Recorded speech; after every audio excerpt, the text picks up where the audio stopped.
Hello everyone, कैसे हो आप सभी। स्वागत है आप सभी का एक बार फिर से आपके अपने इस यूट्यूब चैनल ज्ञान विद्याकुल में। प्यारे बच्चों, आज हम चैप्टर नंबर 2 के क्वेश्चन आंसर कर रहे हैं और इन क्वेश्चन आंसर्स की सीरीज के अंदर आज हम चैप्टर नंबर 2 का तीसरा भाग हम पढ़ने वाले हैं।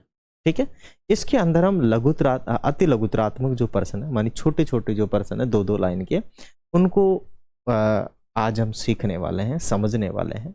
जब भी मैं आपको ये क्वेश्चन आंसर बताऊंगा तो मैं यह ध्यान रखूंगा कि आपको सवाल को अच्छे से समझाया जाना चाहिए। पूरा ध्यान रखूंगा मैं इस बार।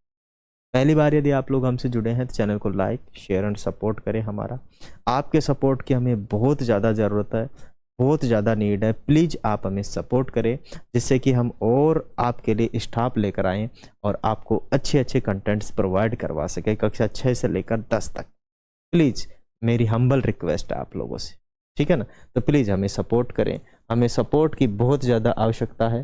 चैप्टर नंबर 2 का तीसरा भाग है और आज हम छोटे छोटे जो क्वेश्चंस हैं उनको हम करने वाले हैं। ठीक है, 2-2 नंबर के जो क्वेश्चंस हैं यहाँ तक हम लास्ट कर लिए थे, आज हम यहाँ से करेंगे अति लघुतरात्मक प्रश्न, माने जिनके आंसर 2-2 लाइन के होते हैं, 1-1 लाइन के होते हैं, 3-3 लाइन के होते हैं। उन सवालों को अति लघुतरात्मक सवाल कहा जाता है। पहला ही सवाल आ गया अपना है, जैव विविधता किसे कहते हैं। जैव विविधता किसे कहते हैं, माने जीवों में जो जीव अनेक प्रकार के हैं उनमें पाई जाने वाली जो विविधताएं हैं उन्हें हम जैव विविधता कहते हैं। जैसे किसी विशेष क्षेत्र में पाए जाने वाले पौधे और जंतुओं की विविधताओं को उस क्षेत्र की जैव विविधता कहा जाता है। समझ लीजिए कि भारत के भी एक पर्टिकुलर क्षेत्र में जीव और पौधे कितने प्रकार के हैं, उनमें ये जो प्रकार है ये विविधता जैव विविधता कहलाती है। क्या कहलाती है? जैव विविधता कहलाती है। समझिए कि किसी विशेष क्षेत्र में पाए जाने वाले पौधे और जंतुओं की विविधता को उस क्षेत्र की जैव विविधता कहते हैं। उस क्षेत्र की क्या कहते हैं? जैव विविधता कहते हैं। बात आ गई समझ में? क्या आ गई आपके? बात समझ में आ गई। चले आगे। पौधों एवं जंतुओं का समूह बनाने का क्या महत्व है। जो पौधे हैं और जंतु है उनका समूह बनाना, उनका ग्रुप बनाने का क्या महत्व है, तो उनकी जो विविधता है उसका पता लग जाता है। ग्रुप बनाने का क्या है कि उनमें जो आई विविधता है उनका पता लग जाता है। जैसे समूह बनाने से पौधों और जंतुओं को उनकी समानताओं और विभिन्नताओं के आधार पर समझना और अध्ययन करना सरल हो जाता है। क्या हो जाता है? सरल हो जाता है, आसान हो जाता है। फिर से समझो कि समूह बनाने से पौधों और जंतुओं को उनकी समानताओं, देखो एक जीव से दूसरे जीव में समानता होती है। जैसे मैं कहूँ कि बताओ एक कबूतर में और एक मोर में क्या समानताएं हैं, तो हम कहेंगे कि दोनों के ही तो पंख है, दोनों के 2 टांग हैं, दोनों ही अंडे देते हैं, दोनों ही क्या देते हैं? अंडे देते हैं। दोनों के ही चूंच है, चूंचो नहीं होती है तो छोटा छोटा दाना चुगने की, ये नहीं कि कोई तो दांत से खाता है और एक भाई साहब चोंच से चुगता है। ठीक है, तो ये इनमें क्या है? समानताएं हैं। विविधता बोले तो एक छोटा है एक बड़ा है, एक आसानी से उड़ सकता है, एक को उड़ने में दिक्कत होती है, भारी शरीर है। ठीक है, तो ये विविधताएं हैं। तो विविधताओं से किसी का अध्ययन करना बहुत आसान होता है। आगे आ गए आरोही लता। आरोही लता जिसे हम कहते हैं क्लाइंबर, इसे कहा जाता है। आरोही लता का मतलब होता है किसी के सहारे चढ़ने वाली लता।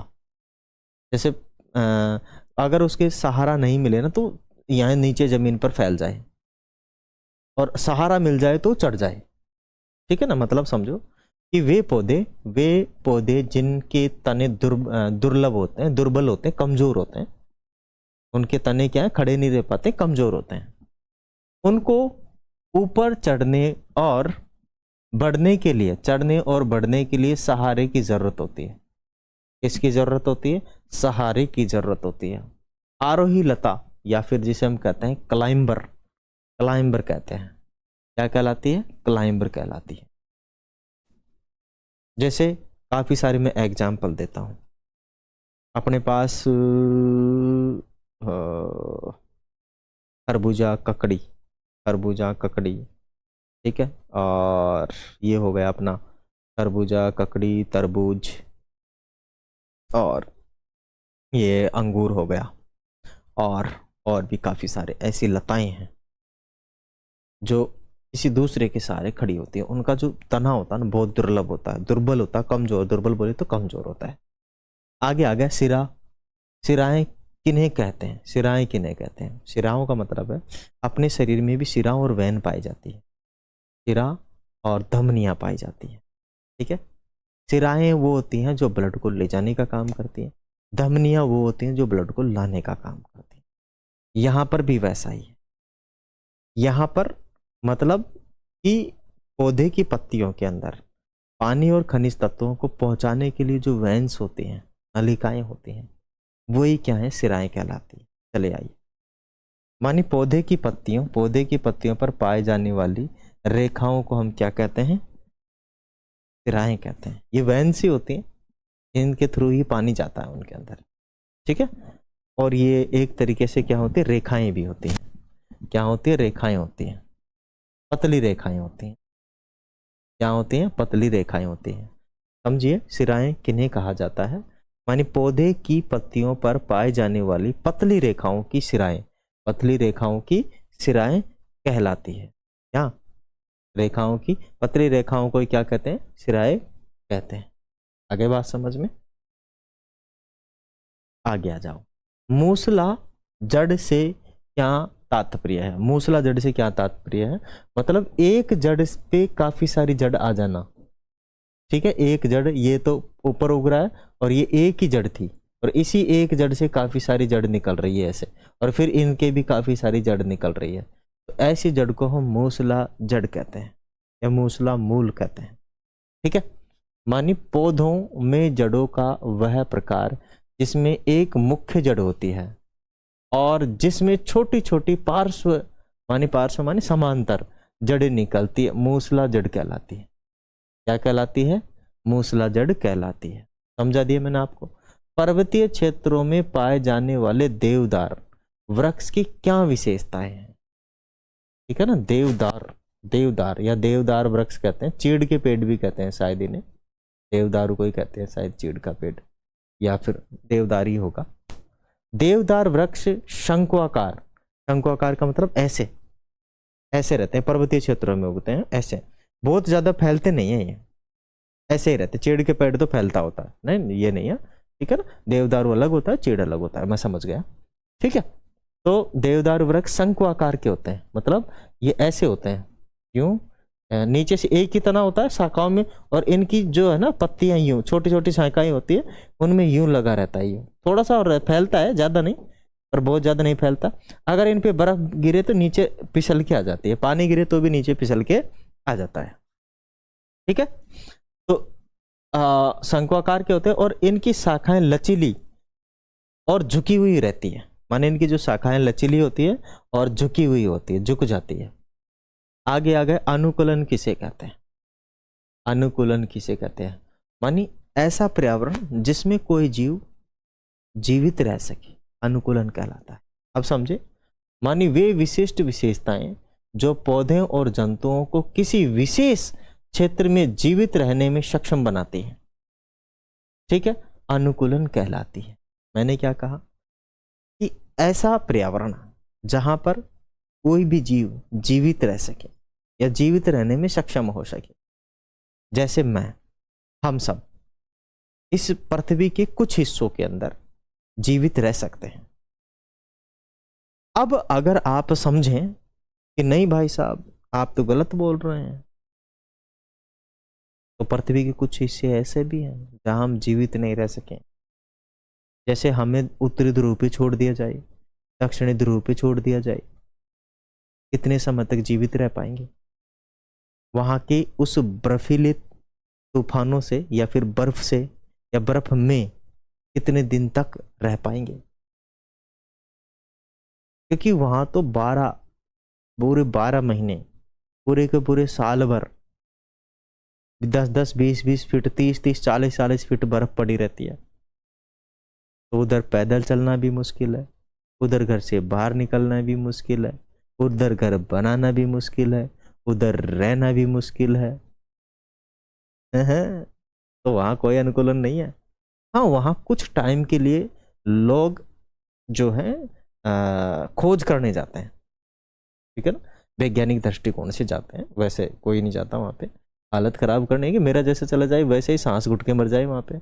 एक तो ऑक्सीजन नहीं है वहां पे, पेड़ ही नहीं है, पूरी वही है, बर्फ ही बर्फ, ऑक्सीजन की बहुत ज्यादा कमी है, मर जाएगा आदमी। है तो सही, लेकिन इतना नहीं है। आगे है उभयचर जंतु क्या होते हैं। उभयचर जंतु, उभयचर का मतलब होता है ऐसे जंतु जो जल में भी रह सके और थल पर भी रह सके, उभयचर कहलाते हैं।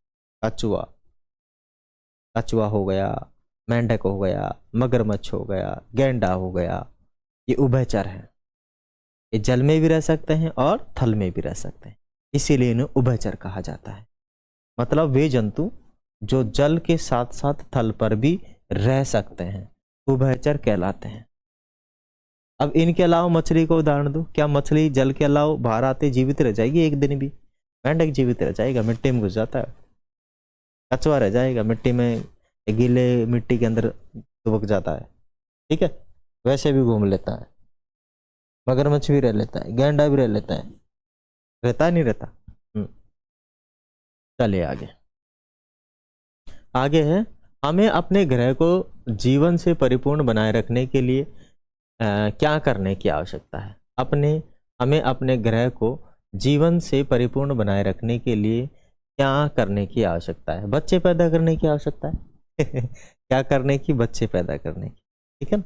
और प्रत्येक मनुष्य की ये उत्तरजीविता है। प्रत्येक मनुष्य पृथ्वी पर जब आता है तो वो चाहता है कि मेरे जैसे मेरे वंशज हों, मेरे बेटे बेटियां हों। चाहता नहीं चाहता। कुछ ही लोग ऐसे होते हैं जो साधु बन जाते हैं, अदरवाइज 99 नहीं, 1 लाख के अंदर से 1-2 आदमी ऐसे होंगे जो ऐसा नहीं चाहते हैं। अदरवाइज प्रत्येक व्यक्ति चाहते हैं कि मेरा भी वंश चले, मेरा भी बच्चे हों, ठीक है। प्रत्येक जीव भी यही चाहता है, कोई सा ही जीव क्यों ना हो। सब अपने जैसे ऑर्गेनिज्म इस पृथ्वी पर छोड़ के जाते हैं, चाहे मैं हूं चाहे आप हो। आने वाले समय में आप भी इस पृथ्वी पर अपने बच्चे छोड़ के जाएंगे, बच्चे अपने बच्चे छोड़ के जाएंगे। मतलब रहना तो किसी को नहीं है पर्टिकुलर इस पृथ्वी पर, जाना है, आया है वो जो जाएगा। लेकिन एक पर्टिकुलर समय में जब रहते हैं तो सोचते हैं भाई अपने भी फोटो छोड़ ही जाते हैं यहाँ पे, तो वैसा ही है, ठीक है। तो हमें अपने ग्रह पे जीवन से परिपूर्ण बनाए रखने के लिए जैव विविधता की रक्षा करने की आवश्यकता है, ठीक है ना। अब जैव विविधता की रक्षा करने का मतलब है कि भाई साहब ये थोड़ी है कि भाई मैं ही हूं तो मैं ही रहूंगा इस पूरी पृथ्वी पर, बाकी सभी को सल्टाओ जितने भी जीव हैं। क्या भैंस को मार मूर के खत्म, सब चीज जीवों को मार दूं? नहीं, सबका अस्तित्व बनाए रखना है अपने को, जंगलों को बचाए रखना है, पानी के अंदर जो पारितंत्र है उसको बचाए रखना है, समझे ना। पानी के अंदर भी लाखों जीव रहते हैं, समुद्र के अंदर भी, एक छोटे से तालाब में भी हजारों जीव रहते हैं। सांप रहता है उसमें, फो मछलियां रहती हैं अनेकों प्रकार की, कछुए रहते हैं, मगरमच्छ रहते हैं, और भी काफी सारे जीव रहते हैं, है कि नहीं है। आगे आ गया है कि समूहन किसे कहते हैं। समूहन का मतलब होता है समूह बनाना, मानी पौधे और जंतुओं को उनकी सामान्य विशेषताओं के आधार पर समूह में व्यवस्थित करने की, मानी ग्रुप में व्यवस्थित करने की, या एक जगह इकट्ठे करके उनका वर्णन करने की, स्थिति करने की जो विधि होती है उसे कहते हैं समूहन। क्या कहते हैं उसे? हम कहते हैं समूहन कहते हैं। क्या कहते हैं उसे? हम समूहन कहते हैं। आगे आ गया है प्रकृति की सैर, मान नेचर वॉक का क्या उद्देश्य होता है। प्रकृति के बारे में जानना, ठीक है। मानी प्रकृति की सैर का मुख्य उद्देश्य, मानी उद्देश्य प्रकृति में पौधे और जंतुओं की सुंदरता, विविधता का अनुभव करना, मतलब उनके बारे में जानना, अनुभव करना। विसर्पी लता जिसे हम बोलते हैं क्रीपर, क्रीपर, विसर्पी लता क्रीपर, विसर्पी लता माने क्रीपर, माने वे पौधे जो भूमि की सतह पर फैलकर बढ़ते हैं उन्हें हम विसर्पी लता माने क्रीपर कहते हैं। क्या कहते हैं उन्हें हम? क्रीपर। क्या कहते हैं उन्हें हम? क्रीपर कहते हैं। माने वे पौधे जो भूमि की सतह पर फैलकर बढ़ते हैं उन्हें हम क्रीपर कहते हैं। क्या कहते हैं उन्हें? क्रीपर, माने विसर्पी लता कहते हैं। समझ में आ गया? समझ में आ गया? एग्जाम्पल बताऊं आपको, है ना? भूमि पर कौन कौन फैलता है? वही जिनके फल ज्यादा बड़े होते हैं, खरबूजा, तरबूजा, है? ये विसर्पी लताएं कहलाती है, इनके तने कमजोर होते हैं। जानकी अम्माल कौन थी? जानकी अम्माल कौन थी? हमने वैज्ञानिक से परिचय जब चैप्टर पढ़ा था तो उसके अंदर जानकी अम्माल आई थी, है ना? तो जानकी अम्माल एक भारतीय जानकी अम्माल एक भारतीय वनस्पति शास्त्री थी जिन्होंने साइलेंट वैली बचाओ आंदोलन में महत्वपूर्ण भूमिका निभाई। साइलेंट वैली केरल के अंदर है। कहाँ है? केरल के अंदर है। और उसको बचाने के लिए, एक जंगल है, उसे बचाने के लिए काफी सारा महत्वपूर्ण योगदान दिया, आंदोलन में महत्वपूर्ण योगदान में भूमिका निभाई। आगे आ गया है भारत का पक्षी पुरुष माने वर्डमैन ऑफ इंडिया, वर्डमैन ऑफ इंडिया के रूप में किसे जाना जाता है? बताओ किसे जाना जाता है? तो सलीम अली माने डॉक्टर सलीम अली है। डॉक्टर सलीम अली को बर्डमैन ऑफ इंडिया कहा जाता है। सलीम अली को भारत का पक्षी पुरुष के रूप में जाना जाता है, बर्डमैन ऑफ इंडिया के रूप में जाना जाता है। किस रूप में जाना जाता है? बर्डमैन ऑफ इंडिया के रूप में जाना जाता है। आगे आ गया है अपने पास, मछली में जल में गति करने के लिए क्या विशेषताएं होती? धारा रेखीय शरीर होता है एक तो उनका, ठीक है?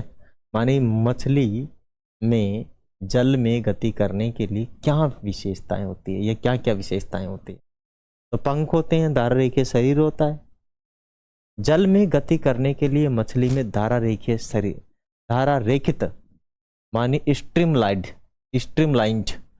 शरीर होता है, माना धारा रेखीय शरीर होता है। और पंख होते हैं, पंख मान फिन होते हैं, ठीक है? क्या होते हैं? फिन होते हैं, पंख होते हैं। गिल्स भी होते हैं, है ना?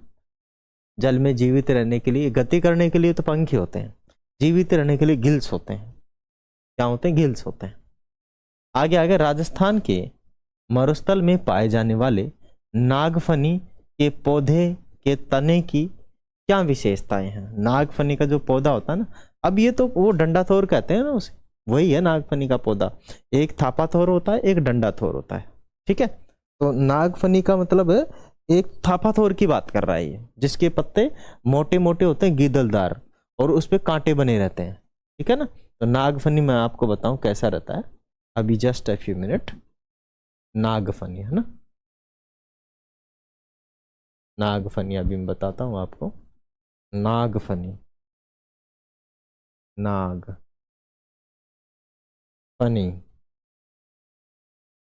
नागफनी का नागफनी, ठीक है? ये देखो थापाथोर कहते हैं उसे नॉर्मली भाषा में। इसे ये दिख रहा है ना, ये वाला देखो, इसमें दिख रहा है खूब आराम से, बड़ा नहीं होगा क्या? ये दिख रहे हैं ना, काफी बड़े बड़े दिख रहे हैं अपने पास, काफी आ रहे हैं ना, गिदलदार इनकी वो है ना। गिद मतलब इनका देखो पत्ता मोटा होता है, गिदलदार, और इनके कांटे होते हैं, ये देखो कांटे आ रखे हैं, है ना, गिदलदार होता है। ये है थापाथोर कहते हैं हम इसे अपने नॉर्मल भाषा में, थापाथोर मानी अपने थापड़ी जैसे होते हैं। थापाथोर इसलिए कहते हैं थापड़ी जैसे, क्यों बोलते हैं इन्हें? मतलब ये पतले पतले होते हैं यूं, और चौड़े रहते हैं गोल टाइप के, इसीलिए इन्हें थापाथोर कहते हैं। वैसे ये नागफनी है, नागफनी के चमत्कारी लाभ। अब नागफनी के भाई साहब पुष्प भी आते हैं, साथ ही साथ देखो इस प्रकार का फल आता है ना, इस प्रकार का क्या आता है? नागफनी पे फल, ये फ्रूट आता है, ये देखो यहाँ पे नागफनी का फ्रूट दिख रहा है, इसे खाया जाता है। कैक्टस फ्रूट, इंग्लिश में इसे कैक्टस कहते हैं ना। ये देखो आ रहे हैं। खाना बहुत कठिन है, इनके ऊपर जो कांटे होते हैं ना वो अगर पेट में चले गए तो नुकसान करते हैं, और वैसे भी अगर अपने शरीर के लग गए ना तो बहुत दिक्कत होगी। ये बस हाँ ये है कि इनके अंदर रंग बिरंगे तो होते ही हैं, खाने में पता नहीं कैसे लगते हैं तो मैं जानता नहीं हूँ, खाया था है मैंने एक बार। और अभी आ रहे हैं, अभी आ रहे हैं ये, है ना। ठीक है। एक डंडा थोर और होता है, उसे क्या कहते हैं, मैं देखता हूँ अभी। डंडा थोर जिसे कहेंगे, हाँ उसको क्या कहते हैं।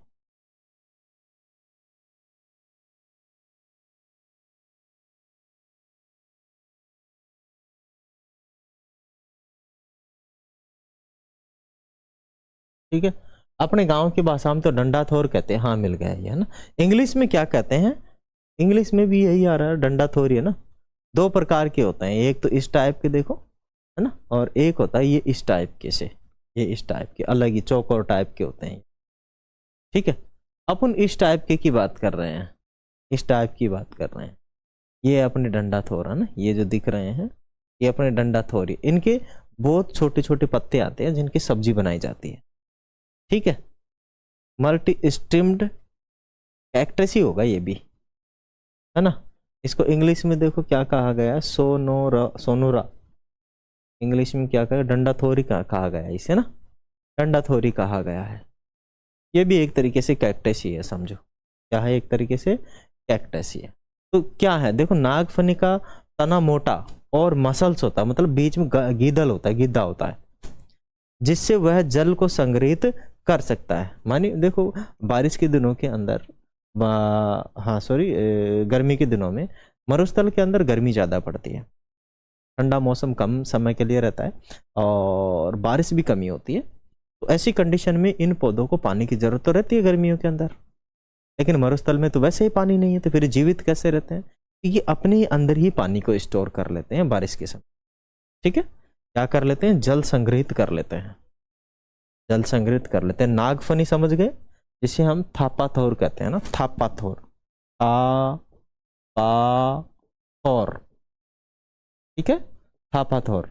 एक डंडा थोर होता है ना, डंडा थोर।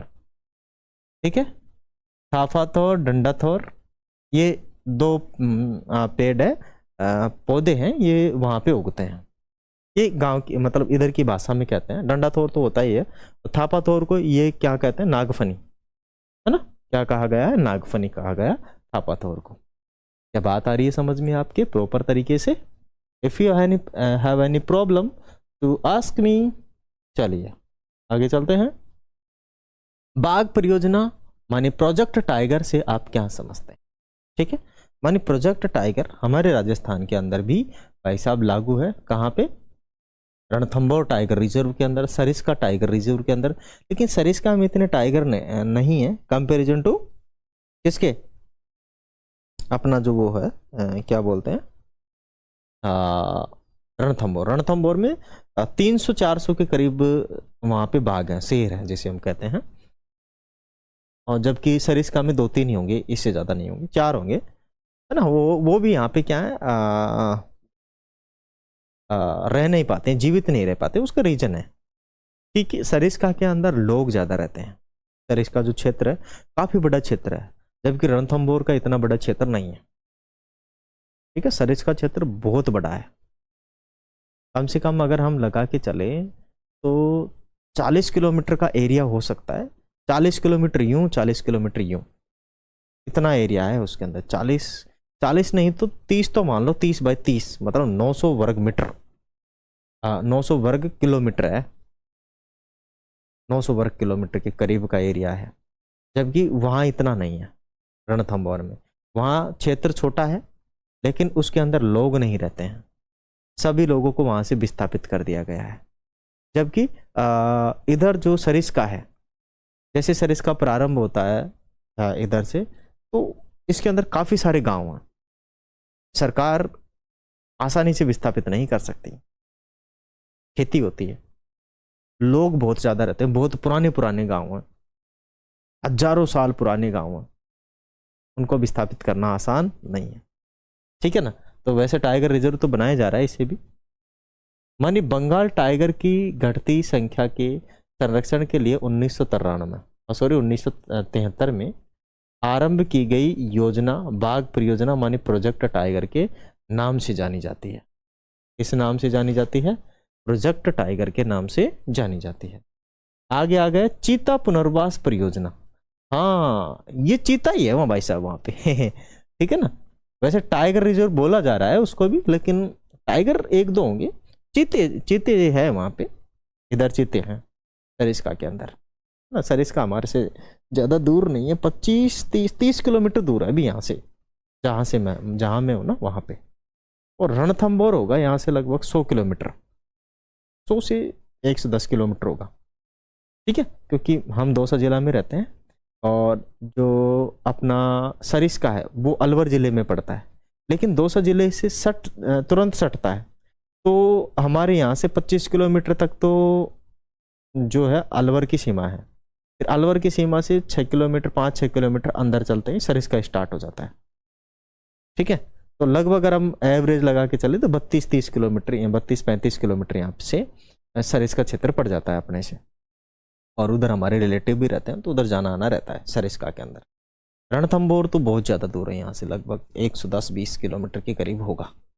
ठीक है, और ये भी दौसा जिले से जस्ट माधोपुर जिले के अंदर, सवाई माधोपुर जिले में घुसते हैं तब जाकर रणथंबोर आता है। ठीक है, अब आ गया चीता पुनर्वास योजना, चीता री इंट्रोडक्शन प्रोजेक्ट।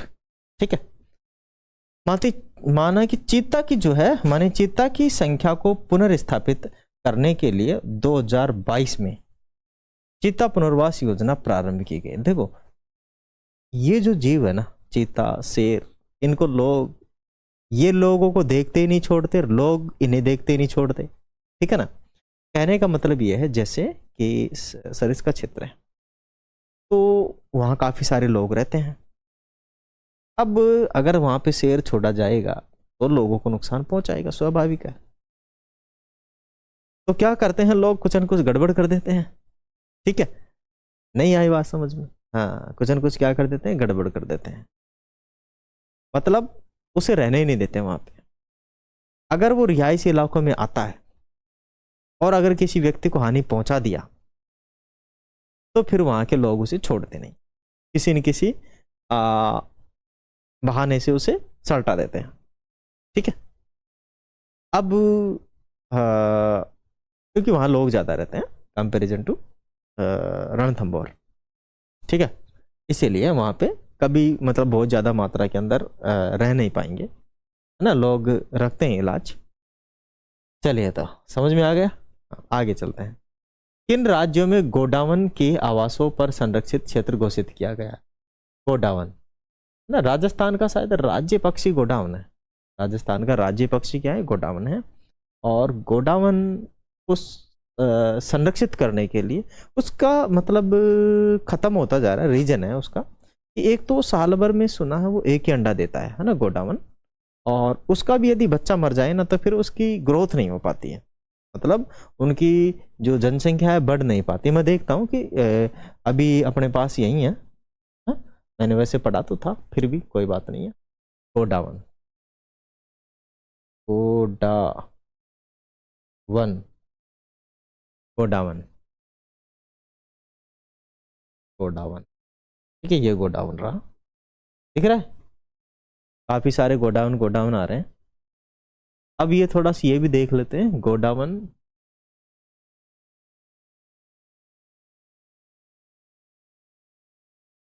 गोडावन के बारे में पढ़ते हैं। गोडावन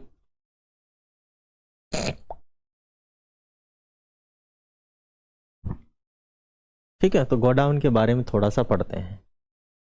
ये है कि राजस्थान का राज्य पक्षी, मैंने कहा था कि एक गंभीर रूप से संकटग्रस्त है, माने क्रिटिकली एंडेंजर्ड है प्रजाति है। यह दुनिया के सबसे भारी उड़ने वाले पक्षियों में से एक है, जो मुख्य रूप से थार मरुस्थल के घास के मैदानों में पाया जाता है। वैज्ञानिक है इसका नाम ऑडियोस्टिक्स निग्रिसेप्स, ऑडियोस्टिक्स निग्रिसेप्स है। और भी इसके बारे में पढ़ते हैं। भोजन, संरक्षण की स्थिति, संरक्षण का प्रयास, नाम,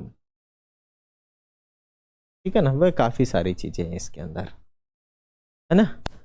क्यों है गोडाउन, कितने अंडे देता है ये भी मैं चेक कर लेता हूँ।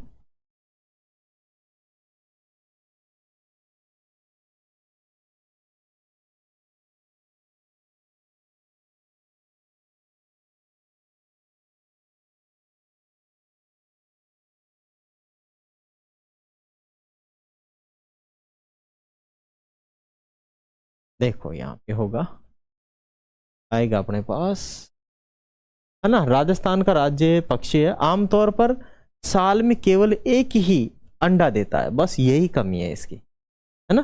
बस यही कमी है कि ये साल में केवल एक अंडा देता है। मैंने भी यही कहा आपसे कि गोडाउन साल में एक ही अंडा देता है। यह धीमी गति से प्रजनन करने वाला पक्षी है जो घोंसला नहीं बनाता है। घोंसला नहीं बनाएगा तो बच्चा जीवित कैसे रहेगा, नहीं बनाता है, बल्कि जमीन पर ही अंडे देता है, जमीन पर ही देता है और साल में भी एक ही देता है अंडा। इनके प्रजनन की इस धीमी गति और अंडों के लिए खतरों के कारण इनकी संख्या बहुत कम हो गई है। आई बात समझ में।